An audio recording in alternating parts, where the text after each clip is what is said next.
কাতারে যুক্তরাষ্ট্র ইরান সরাসরি বৈঠক ঘিরে তৈরি হয়েছে ধোঁয়াশা। আলোচনার সম্ভাবনা নিয়ে পরস্পর বিরোধী বক্তব্য দিচ্ছে ওয়াশিংটন ও তেহরান। মার্কিন প্রেসিডেন্ট ডোনাল্ড ট্রাম্পের দাবি, দোহায় আজই মুখোমুখি হচ্ছেন দুই দেশের প্রতিনিধিরা। অন্যদিকে তেহরান বলছে সরাসরি বৈঠকের কোনো পূর্ব পরিকল্পনাই করা হয়নি, বরং সমঝোতার স্মারক বাস্তবায়নের অগ্রগতি জানতেই মধ্যস্থতাকারীদের সাথে সাক্ষাতে দোহায় যাচ্ছেন ইরানের বিশ্লেষক। স্বাস্থ্যকর অল টাইম কেক, সব সময় অল টাইম হেলদি লাইফ। দুই দিনের পাল্টাপাল্টি হামলার পর যুক্তরাষ্ট্র ইরান আবার সংঘাত বন্ধে রাজি হলেও শান্তি প্রক্রিয়ায় পরবর্তী ধাপ নিয়ে দুপক্ষের বক্তব্যে তৈরি হয়েছে বিভ্রান্তি। মার্কিন প্রেসিডেন্ট ডোনাল্ড ট্রাম্পের দাবি, মঙ্গলবার কাতারের দোহায় মুখোমুখি বসবে দুপক্ষ। সাম্প্রতিক সংঘাতের পর ইরানই এ বৈঠকের অনুরোধ করেছে বলেও জানান তিনি। হোয়াইট হাউস জানিয়েছে, সম্ভাব্য আলোচনায় অংশ নিতে কাতারের পথে যুক্তরাষ্ট্রের বিশেষ দূত স্টিভ উইটকফ ও জ্যারেড কুশনার।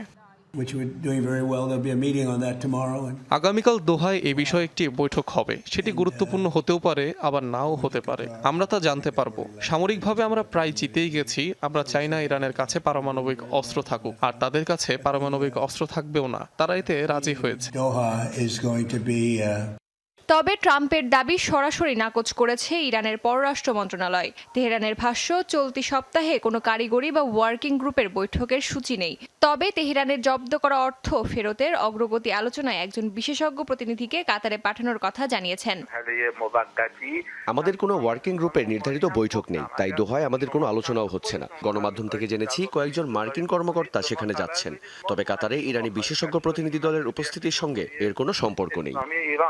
এদিকে সামাজিক যোগাযোগ মাধ্যম এক্সে দেয়া এক পোস্টে ইরানের প্রেসিডেন্ট মাসুদ পেজেশকিয়ান বলেন, যুক্তরাষ্ট্রের সাথে সমঝোতা পুরোপুরি দ্বিপাক্ষিক বিষয়। ওয়াশিংটন যদি সমঝোতা স্মারকের প্রতিশ্রুতি বাস্তবায়ন করে, তবে তেহরানও তার অঙ্গীকার পূরণ করবে। তবে জব্দকৃত সম্পদ ফেরত এবং নিষেধাজ্ঞা প্রত্যাহারে অগ্রগতি না হলে পারমাণবিক আলোচনা শুরু হবে না বলেও স্পষ্ট জানিয়ে দেন।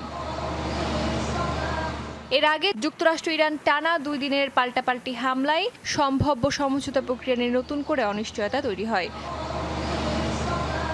অস্মিতা বিশ্বাস, যমুনা নিউজ।